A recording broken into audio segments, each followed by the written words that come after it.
হামাসকে ট্রাম্পের নতুন হুমকি। মার্কিন প্রেসিডেন্ট ডোনাল্ড ট্রাম্প গতকাল বৃহস্পতিবার ফিলিস্তিনের স্বাধীনতাকামী সংগঠন হামাসের প্রতি নতুন করে হুঁশিয়ারি দিয়েছেন। তিনি বলেছেন, হামাস সদস্যরা যদি গাজা উপত্যকায় হত্যাকাণ্ড চালিয়ে যায় তবে সেখানে তাদের শক্তভাবে মোকাবেলা করা ছাড়া যুক্তরাষ্ট্রের আর কোনো উপায় থাকবে না। ইসরায়েল ও হামাসের মধ্যে হওয়া যুদ্ধবিরতি চুক্তির নথিতে বিভিন্ন দেশের নেতাদের স্বাক্ষর করার মাত্র ৩ দিনের মাথায় এমন হুমকি দিলেন ট্রাম্প। তার পরিকল্পনা অনুযায়ী এ যুদ্ধবিরতি হয়েছে।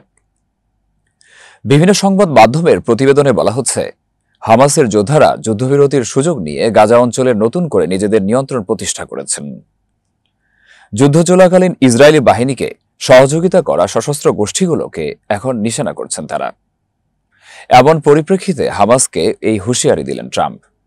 এর আগে হামাস অস্ত্র সমর্পণ না করলে তাদের বল প্রয়োগে অস্ত্র ত্যাগ করানো হবে বলে হুঁশিয়ারি দিয়েছিলেন তিনি। নিজের মালিকানাধীন সামাজিক যোগাযোগ মাধ্যম ট্রুথ সোশ্যালে দেওয়া এক পোস্টে গতকাল ট্রাম্প লিখেছেন, হামাস যদি গাজায় লোকজনকে হত্যা চালিয়ে যায় তবে তাদের শক্তভাবে দমন করা ছাড়া আমাদের হাতে আর উপায় থাকবে না।